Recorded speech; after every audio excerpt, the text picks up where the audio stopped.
Olá, queridos. Vamos falar a respeito de chamado, chamado com propósito. A palavra fala que são muitos os que são chamados e poucos os que são escolhidos. Por quê? Vamos entender o contexto. A palavra diz também que Deus chama e chama pelo nome. E existe N detalhes dentro das Escrituras que vão nos fornecer informações importantíssimas, riquíssimas a respeito do chamado. Ok. Então existe o chamado e existe o chamado com propósito. O detalhe é que as pessoas focam muito no chamado e deixam à parte, deixam de lado o propósito. E eu vou provar para você como que a pessoa consegue obter um chamado de Deus, de repente receber dons, e mesmo assim se desviar ou desprezar e não querer saber o propósito do seu chamado. Vamos entender. Vamos pegar aqui a igreja que mais trabalha, ou melhor dizendo, a igreja que mais foca no chamado, que é a igreja pentecostal. A igreja pentecostal tem muito esse lance, sabe? Eu te chamei pelo nome, eis que eu vos digo um mistério, sabe? Gostam de manifestar, abre aspas, manifestar os dons do Espírito Santo, falar em línguas e trazer N profetadas a respeito do chamado de fulano e beltrano. É porque Deus me mostrou, porque Deus fez isso, Deus disse aquilo, porque sua vida vai mudar, você vai prosperar e não sei o que, não sei o que. A mesma falácia de sempre que a gente já conhece há muitos anos e que nunca acontece. Porque profetizam na carne. Pode até ter boa intenção no coração, mas profetizam na carne e profetizam fora da realidade da palavra. Porque a palavra não me chamou para prosperar, a palavra não me chamou para ser abençoado. A palavra me chamou para abençoar as pessoas. É totalmente diferente. O ser abençoado é consequência de eu abençoar outrem.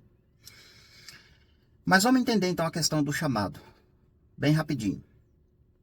Como que as pessoas têm o chamado, entendem que são chamadas pelo nome, mas se desviam do propósito. Vamos lá. Essa igreja pentecostal, ela fala muito do arrebatamento secreto, do arrebatamento eminente. Então, por algumas décadas, pelo menos eu entendo desta forma, por muitas décadas vem vindo essa mensagem, que ela inclusive é uma mensagem que atrai e arrasta multidões, justamente por conta dos chamados e por causa dos dons, que eles focam muito nessa área. Então a mensagem pré-tribulacionista, por exemplo, eu preciso viver em santidade, eu preciso estar preparado para ser arrebatado a qualquer momento. É até uma frase bonita, sabe? Nossa, se Cristo voltar daqui 5 minutos, eu estou preparado. Estou jejuando, estou em oração, estou praticando santidade, porque sem santidade ninguém verá a Deus. Então, eu estou convicto de que a qualquer momento eu posso ser arrebatado. Então, veja bem. São palavras muito bonitas de se ouvir. Mas quando você medita nas palavras, você vai ver uma série de divergências, uma série de pontas soltas que não vai fazer sentido. Eu, no caso, Márcio, se eu sou um pré-tribulacionista e acredito no arrebatamento secreto, eu não vou comprar parcelado. Eu não vou financiar casa, eu não vou financiar carro, eu não vou fazer nenhum tipo de dívida futura para me pagar depois. Porque se eu estou pregando uma santidade, então tudo que eu vou comprar tem que ser à vista. Porque eu preciso dar testemunho de santidade. Santidade é não dever nada a ninguém, exceto o amor. Dever nada é dever nada. A partir do momento que eu estou com dívidas no meu nome, eu pago, é parcelado, eu pago. Não estou dizendo que você não é honesto. Só que se você está dizendo que vai ser arrebatado a qualquer momento, por que você faz dívida? Por que você parcela? Logo, a sua pregação não é verdadeira. Logo, aquilo que você está falando, nem você acredita. Porque se você acreditasse no arrebatamento secreto, você não faria dívida, você não viveria parcelando, sabe? Fazendo negócio, entrando em sociedades alheias. Como que você vai fazer uma sociedade com alguém se você está ensinando, vivendo, crendo, abre aspas, que vai ser arrebatado a qualquer momento? Entendeu? Então você está muito bem focado no chamado, porém você não está dando crédito, você não está entendendo o propósito do chamado. Percebe? O mesmo Deus que te chama pelo nome, também diz, medita na minha palavra, na minha lei de noite e de dia. Não se aparte a palavra do livro da lei. Nunca deixe de meditar nesse livro. Para qual propósito? Para fazer tudo quanto nele está escrito. Então, para mim fazer tudo quanto nele está escrito, a lei de Deus, de Gênesis, Apocalipse, eu preciso meditar e entender. Porque se ele me chamou pelo nome, ele tem um propósito. Eu preciso entender qual é o propósito. E o propósito vai me levar a falar coisas relacionadas ao propósito. Não coisas que não tem nada a ver com o propósito, que nem no caso o que eu acabei de falar. Como que você foi chamado por Deus para ser um missionário, para ser um profeta, mas a sua mensagem nem você acredita. Nem você mesmo acredita na mensagem que está pregando. Porque se você acredita na mensagem, você vai viver em santidade de fato. Se o arrebatamento vai acontecer, eu vou me preparar. Não vou fazer dívida. Isso, e outra, a cada 5 minutos eu vou estar pedindo perdão para as pessoas à minha volta, as pessoas do meu hall de amizade, as pessoas com quem eu me socializo no dia a dia, de 15 em 15 minutos, de 10 em 10 minutos, de hora em hora eu estou pedindo perdão, porque eu preciso estar em santidade. Eu não posso estar em treta com ninguém. Se é para ser arrebatado a qualquer momento, eu preciso estar preparadérrimo, senão não é santidade. Santidade é viver a palavra na sua plenitude. E para viver sua palavra na plenitude, é 24 horas ligado no Espírito. Será que eu não pequei? Será que eu não estou devendo perdão para alguém? Será que eu não estou devendo para alguém? Será que a minha mulher não comprou alguma coisa fiado e essa dívida pode ficar se caso a gente for arrebatado? Porque para pensar, se a pessoa é arrebatada, a qualquer momento, quem que vai pagar as dívidas? Ah, não, mas a besta é cruel, a besta é safada, sem vergonha, ela que se vire com as dívidas. Não funciona assim. Alguém vai pagar a sua dívida. Pode até não ser sua família, mas se acontecesse uma catástrofe de um monte de pessoas sumirem da Terra, ainda que aconteça, o sistema, o restante que ficar na Terra, o sistema vai querer receber o prejuízo. Ou seja, ele vai querer, de alguma forma, ele vai querer de volta o dinheiro que ele perdeu naqueles que foram embora. Então alguém vai ter que pagar a conta. Por que outra pessoa tem que pagar uma conta que é sua? É porque ela não estava em santidade? Ela tem que pagar essa conta então? Eu não vejo isso no caráter de Deus. A Bíblia não me dá margem para me olhar para essa situação. Sabe? Um tipo de cristão caloteiro, deixando dívidas para as pessoas pagarem. Não fecha a conta. Então, a mensagem pré-tribulacionista, só estou usando o exemplo, tá? O que é um chamado e o que é um chamado com propósito. Não estou dizendo que Deus não te chamou. Não estou dizendo que Deus não chama as pessoas. Deus chama e chama pelo nome. Só que quando ele chama, ele tem um propósito. Ele tem algo a respeito. Não é só chamar para manifestar nos dons e sair fazendo desordem. Sair fazendo bagunça na casa de Deus. Não é isso a palavra de Deus.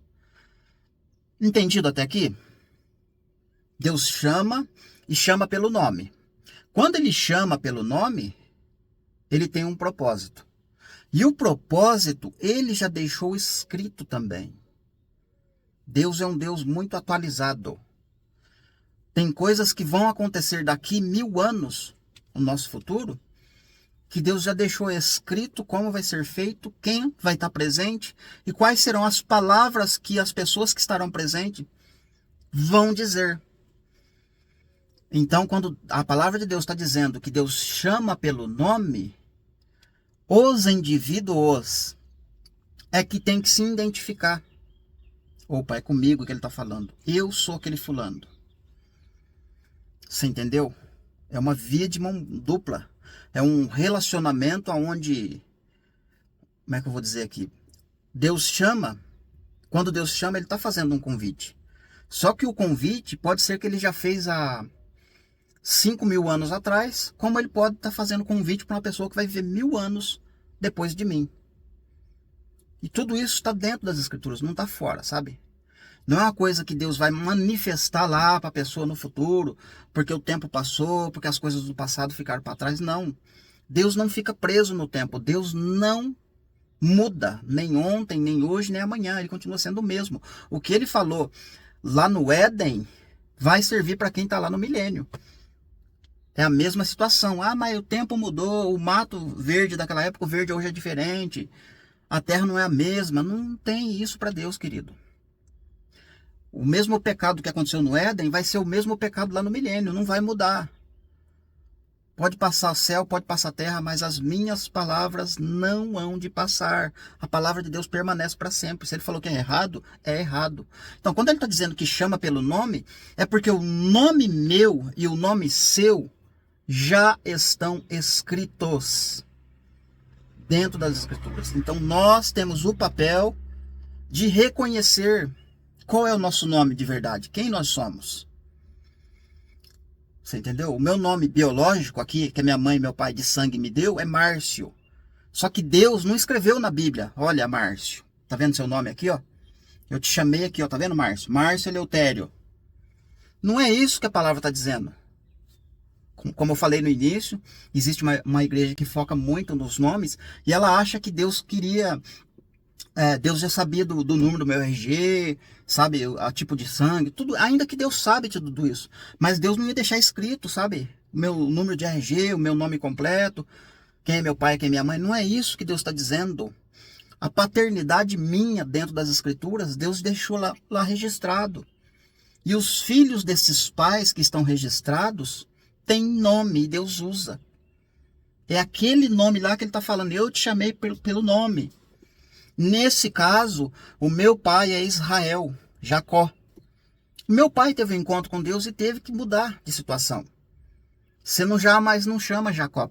Jacó foi o nome que a Rebeca e Isaac te deu, mas não é esse o nome. Eu quero ser seu pai e eu vou te adotar. Seu nome a partir de agora será Israel. Ah, mas então quer dizer que eu tenho que me identificar como Israel toda vez que aparecer Israel na Bíblia, eu? Não, não é bem assim. Israel é um nome para falar de um corpo. E esse corpo tem um cabeça, que é Cristo. Os filhos de Israel se congregarão e se constituirão para si uma cabeça, que é Cristo, que também é Jezreel, lá no capítulo 1 de Oséias. Todos os profetas têm um nome em específico, uma charada para falar de Cristo unindo os povos. Só que o nome mais usado para falar conosco, nós gentios, é Efraim. É Efraim. Porque Efraim foi um filho adotivo de Jacó. Jacó adotou Efraim. Efraim é filho de José. José se casou com uma mulher egípcia. José é judeu, ou da linhagem de Israel. Mas a mulher de José era egípcia, então houve uma mistura ali. É como se nós estivéssemos olhando para o casamento de José com aquela mulher egípcia, é Cristo se casando com as nações hoje, com os gentios. E aí, José vai ter um filho que se chama Efraim. Efraim significa duplamente frutífero, fecundo, muitos filhos. Então, pai de sangue, se fosse olhar exatamente para puxar a risca, né? Se tivesse condições, nosso pai seria José. Entendeu? Só que como se trata de coisas espirituais, então o Senhor Deus já havia falado, inclusive, para Abraão, para Isaac e para Jacó, que eles se tornariam multidão de povos, que eles seriam, através deles, as famílias da terra seriam abençoadas. Então Deus se utiliza assim do nome Israel, do nome de Efraim ou casa de Israel, para falar dos povos, porque eles se misturaram no meio das nações. Como está tudo misturado, espiritualmente falando, não tem como Deus fazer uma espécie de loteria para ver qual nome vai ser sorteado. E ele já deixou patenteado, ó, meus filhos são efraimitas. Tanto é que tanto Oséias quanto Jeremias concordam. Efraim, vai chegar um tempo que Efraim vai se converter. Vai chegar um tempo Aqui no caso, acho que é Ezequiel que fala. Vai chegar um tempo que os atalaias de Efraim vão clamar: vinde, vamos subir à casa do nosso Deus. Efraim vai reconhecer a sua paternidade, Efraim vai reconhecer a sua origem, e ele vai entender: meu pai está me chamando pelo nome. Preciso ir até meu pai, espiritualmente falando. Então existe uma massa enorme de cristãos no mundo que não reconhecem seu nome, como que eu vou te falar aqui, espiritual, que já está escrito na palavra, não sabem quem é também seus pais. Não sabem. Quem que é seu pai? Ah, meu pai é o pastor lá da igreja tal, sabe? Eles ficam olhando aqui, na geração, eles ficam presos na geração atual. Só que Deus não está trabalhando só com uma geração. O nosso Deus é o Deus, ele é o primeiro e o último. Ele trabalha dentro de um tempo, ele não precisa de tempo. Então ele começou lá com Abel, sabe? Na verdade ele começou antes da fundação do mundo, para começo de conversa. Só que biologicamente, literalmente ele começou com Abel. Gerar filhos através de Abel, e foi indo, vem vindo. De épocas em épocas esses filhos vão se multiplicando. Entende? Então, quando você se identifica como Efraim e você se converte, e você começa a procurar dentro das escrituras aonde que aparece Efraim, aí você começa, seu coração começa a se alegrar. Peraí, opa, tô entendendo, eu tô entendendo o recado. Meu pai tá falando comigo, eu sou filho do meu pai. Meu pai, eu sei quem é meu pai agora. A coisa muda de figura, querido. Você olha para a Bíblia com outro olhar, escamas caem do seu olho, você fala: pera aí um pouquinho, tá errado. Eu não posso ficar preso aqui nessa geração, nesse tempo, nesse corpo, para compreender quem é meu pai. Eu, Márcio Eleutério, meu pai biológico de sangue se chama Agenor Eleutério.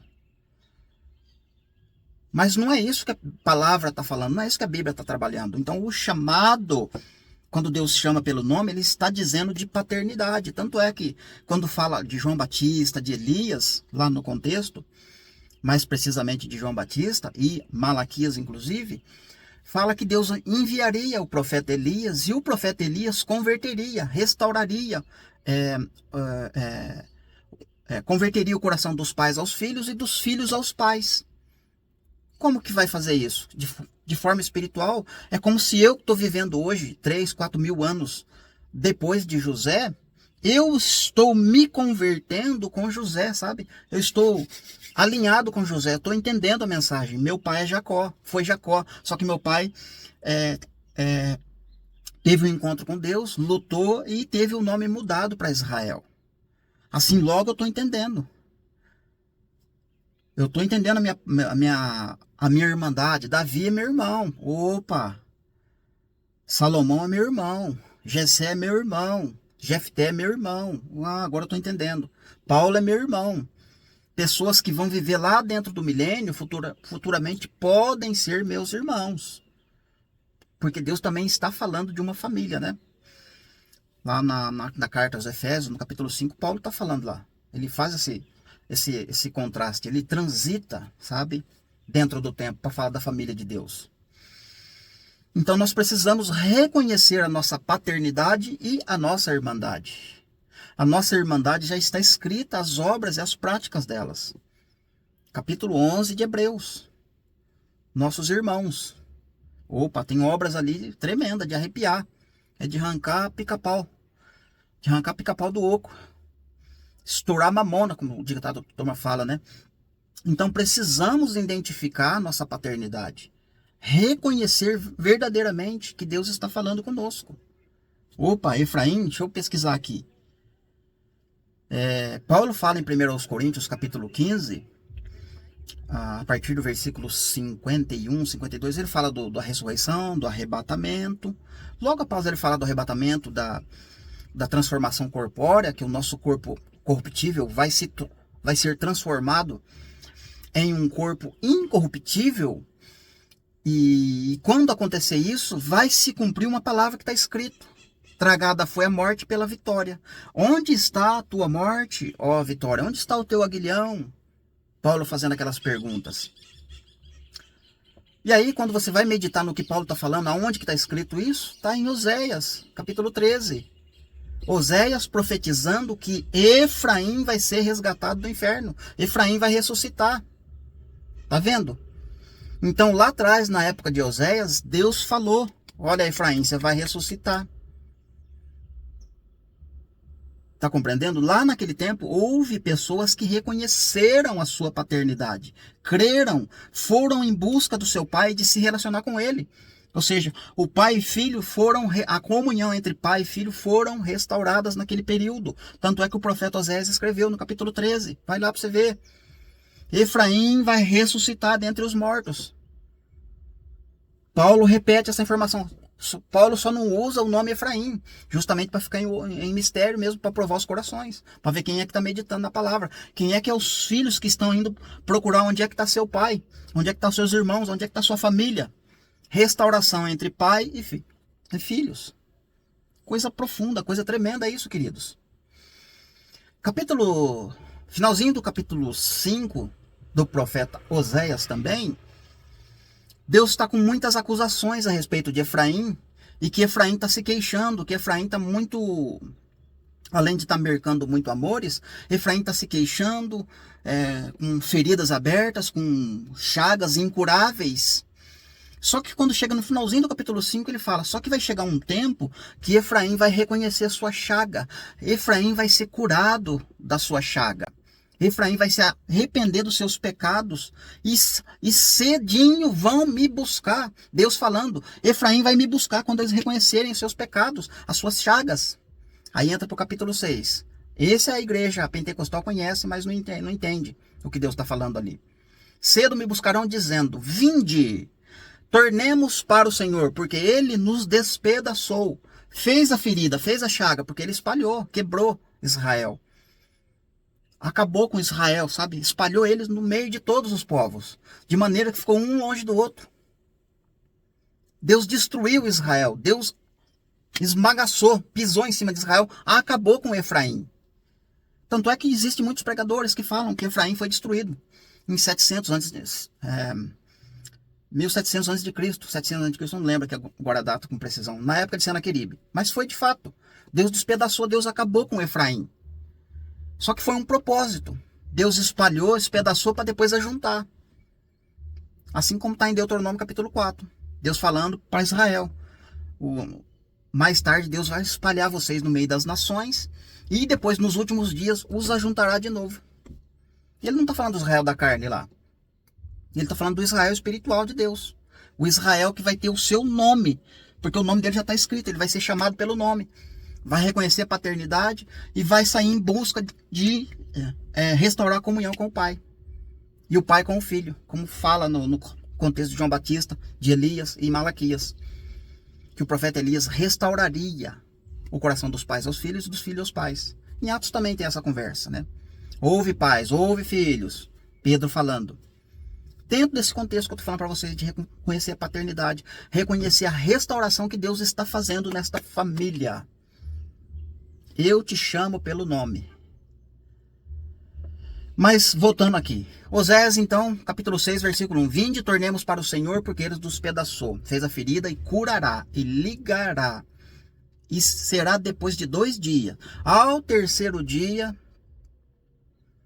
nos levantaremos, isto é, vamos ressuscitar e vamos viver diante dele. Então, vamos ressuscitar ao terceiro dia. Mensagem para falar do terceiro milênio. Isto é, depois que Cristo vem, lá no milênio, as pessoas vão ressuscitar.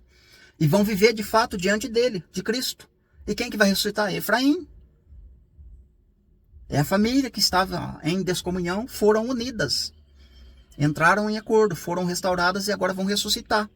Só que também tem uma aplicação espiritual, como Paulo fala em Efésios capítulo 2.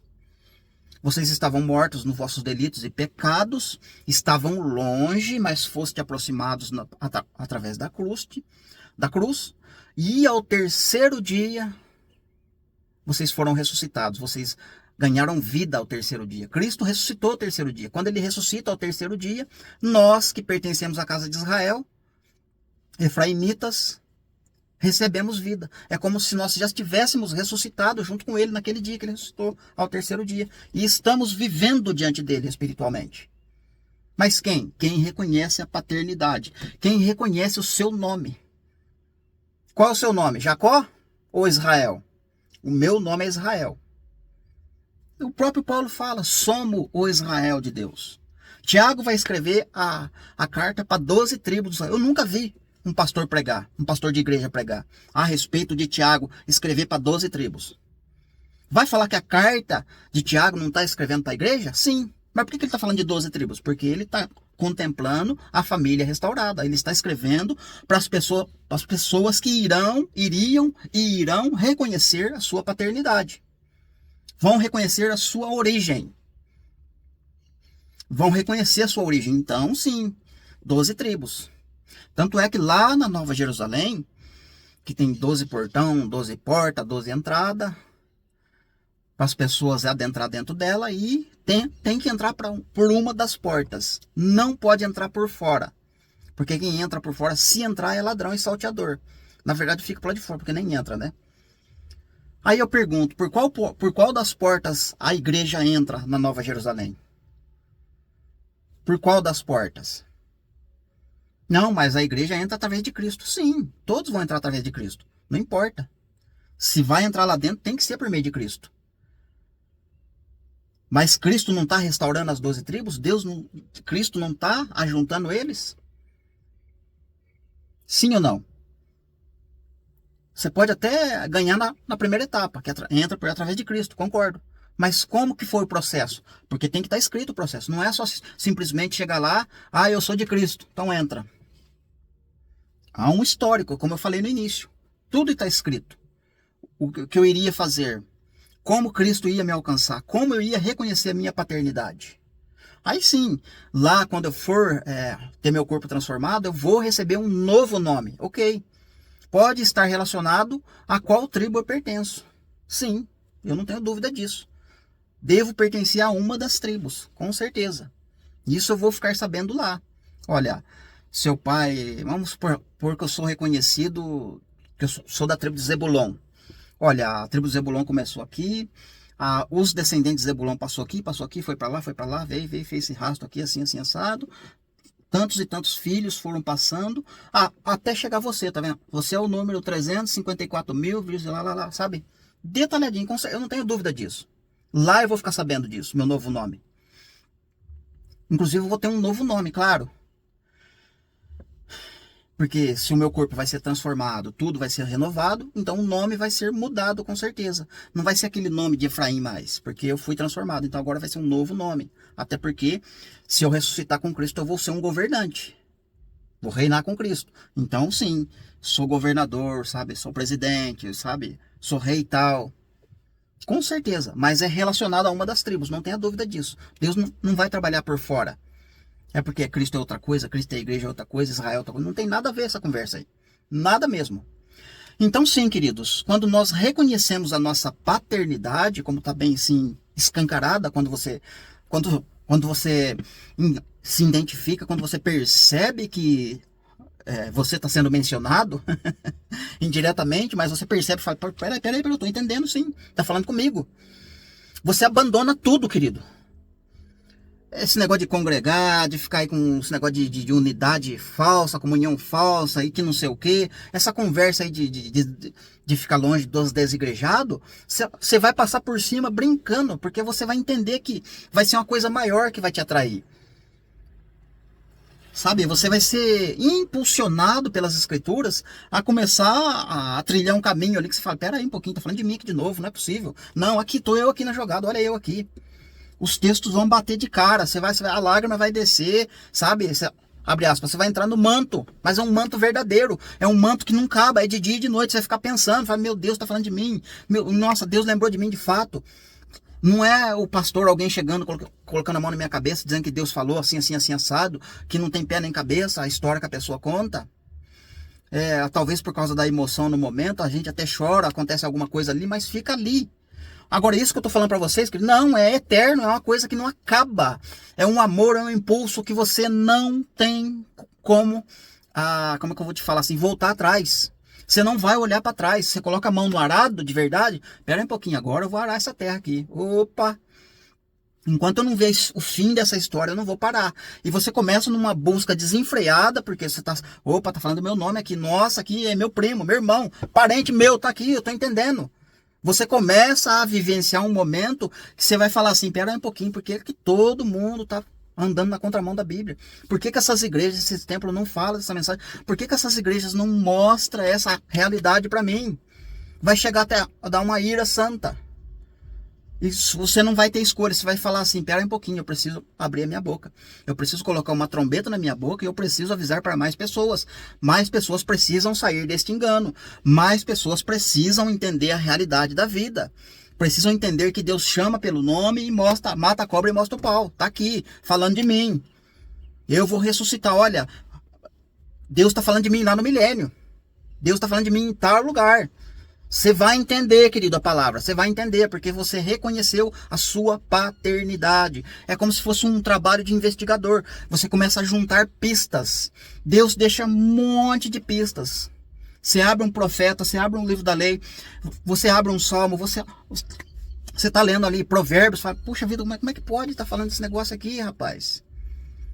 Por quê? Porque caiu, sabe, a máscara, as escamas caem dos olhos e as coisas começam a ficar nítidas para você. Tudo quanto é livro da palavra de Deus, você vai ler, você vai falar, pera um pouquinho, aqui está falando de novo, por que o pastor nunca falou isso? E se acontecer acidentalmente de você resolver ler ou ouvir um livro apócrifo, que são muitos, você vai falar, não é possível, até aqui está falando verdade, até aqui eu estou reconhecendo que existe uma paternidade, que existe uma coisa que aconteceu de fato, está profetizado que vai acontecer de novo, e eu estou dentro desse movimento. E você vai ficar maravilhado, maravilhada, e você vai perceber a grandiosidade da palavra de Deus, e você vai ser infectado, contaminado como nós fomos. E você vai querer falar deste assunto. Você vai querer abrir sua boca, você vai querer abrir um canal, você vai querer falar na sua rede social, você vai querer falar com seus familiares, ou até mesmo com seu pastor, mas aí você vai arrumar confusão. Como aconteceu comigo, como aconteceu com muitos. E não vai ser pequena a confusão, não. Você vai ser expulso, pode ter certeza. A partir do momento que você reconhecer a sua paternidade, a partir do momento que você se identificar que Deus está chamando você pelo nome, você vai arrumar confusão, porque o pai, a paternidade deles é outros e outro. Tem momentos que é uma legião de demônios que está atuando ali no templo, na denominação, e tem momentos que é o próprio Satanás agindo ali. Então a paternidade lá é diferente. Sim, e o pai deles não vai deixar esses filhos perder, sabe? Existe até entre eles mesmo um ciúme, uma briga por causa dos filhos. Não vai lá. Eu não quero que você ande com aqueles filhos lá. Você tem que ficar aqui. Você é afiliado aqui. Não vai congregar lá. Fica congregando aqui. Você está debaixo da minha cobertura espiritual. É o pai satangoso que está falando. É impressionante, querido. Os seus olhos espirituais vão abrir de uma forma que vai te dar uma ira santa, mas uma raiva que você vai querer sair pisando. Onde é que está o Satanás? Eu vou pisar na cabeça dele agora. Ah, sai da frente que eu vou pisar. Ah, você acorda cedo, você acorda dizendo, opa, mais um dia que eu estou de pé. Sai do meu caminho, Satanás, porque agora eu vou trabalhar. Você já fala para o caminho que eu vou fazer isso. Não fica no meio do meu caminho. Porque você enche, sabe? É uma força sobrenatural que vem sobre você. É uma ousadia fantástica que você vai falar. Você não vai ter medo de mencionar nome. Você não vai ter medo. Pode ter milhões de seguidores nas redes sociais. Você vai falar o nome da pessoa. É herege. Tá mentindo. Tá enganando. E pronto, acabou. Você não vai ter medo. Porque você vai se tornar alguém gigante. Alguém poderoso. Como as escrituras falam. Fulano é poderoso nas escrituras. Pode ter certeza. Pode ter certeza não, melhor dizendo. É real o que eu estou falando para vocês. Zacarias capítulo 12 fala de um grupo de efraimitas que serão valentes, vão partir para cima, vão devorar os inimigos lá do território de Israel lá. Porque eles irão para lá, vão ficar tão valentes que eles vão olhar e vão falar assim, peraí, meus irmãos estão lá? Não, peraí, arrumou confusão com meus irmãos, opa, chutou na perna do meu irmão, acertou em mim, peraí que eu estou indo aí. E uma galera efraimita vai para lá, para a região de Israel, vão pelejar lá, queridos, e vão derrotar, tá escrito. Vai ler Zacarias 12 para vocês verem, e 14 também. Eles vão lá e vão derrotar os adversários. Tá entendendo? Porque vão ficar valentes, vão ficar fortes. Diga ao fraco que eu sou forte. Pega a sua enxada agora e transforma numa espada, porque você vai guerrear, meu querido. Você vai bater no meio, você vai dar na emenda, vai dar na quina. Não vai ter argumento, não vai ter contra.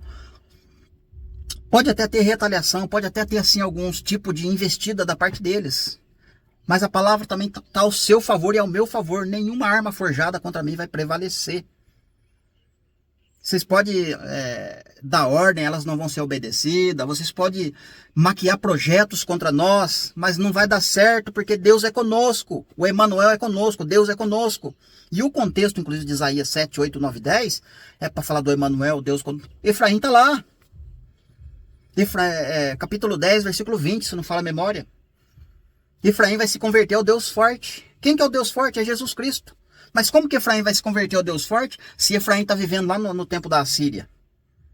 É porque Deus está prevendo os filhos que irão nascer no tempo futuro do Messias. Os filhos que vão sair da terra, como Oséias falou. Vão ressuscitar ao terceiro dia. Vão nascer espiritualmente, vão reconhecer a paternidade. Vão se converter ao Deus forte. O Deus forte é Cristo. Na época de Isaías, o Deus forte ainda não tinha morrido na cruz. Jesus precisa morrer na cruz para se tornar o Deus forte. Então, para a pessoa se converter ao Deus forte, é da cruz para cá. Só que Isaías está dando nome lá pro boi. Efraim vai se converter ao Deus forte. Reconhecer a paternidade. Então, eu te chamei pelo nome. Agora sim eu posso dizer uma palavra que você conhece muito, né? Se o meu povo, que se chama pelo meu nome, se humilhar, reconhecer os seus pecados, se converter dos seus maus caminhos, das heresias, abandonar a Babilônia, sair dela de fato. Opa, eu vou ficar de pé. Vou ficar de pé, vou perdoar os pecados de vocês, ainda vou restaurar a família. Vou restaurar a nossa comunhão entre pai e filho. E vocês serão meus filhos e eu serei o pai de vocês. Essa palavra linda, né? Essa palavra que é muito falada dentro do templo. Só que ela tem que ser encaixada num contexto certo, num momento certo, onde ela vai entrar em harmonia com os outros textos que vai falar disso. Não é só em Crônicas que fala disso. Vários outros textos estão em concordância. Ser reconhecido pelo meu pai. Para mim reconhecer meu pai, eu preciso identificar o meu nome. E o meu nome já está escrito. Restauração da família. Aí sim, agora eu posso falar, olha, eu fui chamado por Deus e o propósito de Deus em minha vida é me usar para alcançar os meus irmãos, ajudar a alcançar os meus irmãos, porque o meu pai tem muitos filhos. Na casa do meu pai tem muitas moradas, muitos filhos. Estes filhos estão espalhados pelo mundo inteiro. Então os irmãos têm que se encontrar. E vai ter momento que os irmãos vão estar de dois. Pode andar duas pessoas juntas se não tiver acordo? Depende. Se reconhecer a paternidade, entendeu? Um efraimita encontrar com o outro efraimita, reconhecer a paternidade, eles andam junto. Se caso o outro não reconhecer a paternidade, não, eu sou da Assembleia de Deus, não, eu sou da Deus é Amor, eu sou da congregação, eu sou não sei da onde, eu não posso ir nesse barco com você, não. Eu não sou efraimita, não. Eu não sou israelita, não. Eu sou brasileiro e pertenço a Deus é Amor. Meu pai é o André Davi Miranda. Não, o meu pai... Eu não tenho pai, eu tenho mãe. A minha mãe é a Ellen White. Entendeu? Eles têm como a paternidade deles as pessoas de carne e sangue. Sabe? Do ministério, da geração deles. Eles não conseguem olhar para o futuro nem para o passado. Isto é, eles... recebe a mensagem, mas não conseguem pensar e meditar na lei, como a palavra fala, né? Eu vou te chamar pelo nome, só que você tem que meditar na palavra, você tem que buscar. E quando você buscar, você vai me achar, de todo o coração. Então eles não conseguem, sabe? Eles não conseguem pensar, eles não conseguem raciocinar, eles não conseguem se mover de fato, sabe? É um cego guiando outro cego. Então quando acontece de encontrar um efraimita com alguém que pertence à Babilônia, não significa que ele é da Babilônia. Deus está dando a oportunidade para ele sair da Babilônia. Deixar de ser edomita, deixar de ser filisteu, deixar de ser cananeu e ser israelita, o Israel de Deus. Ele está tendo a oportunidade. Pode andar dois juntos? Não pode. Por quê? Porque não tem acordo. Mas se ele deixar de ser cananeu, filisteu, deixar de ser edomita, moabita, amonita, egípcio, seja lá qual for a nacionalidade, se ele deixar de ser e passar a ser israelita de fato, então os dois podem andar junto. Irmãos, entende? Ali a comunhão foi restaurada. Vamos achar outro agora para encaixar no barco junto com a gente? Para andar junto com a gente? Vamos. Só que não pode estar na Babilônia. Se tiver de mão dada com a Babilônia, não anda junto com a gente. Porque a mensagem entra em conflito. Inclusive os nossos pais são diferentes. O pai dos israelitas é o Senhor Deus. Agora, o pai dos babilônicos é Satanás. E os babilônicos têm um sistema semelhante, é uma cópia do pai dos israelitas. No caso é Israel, né? Que era Jacó.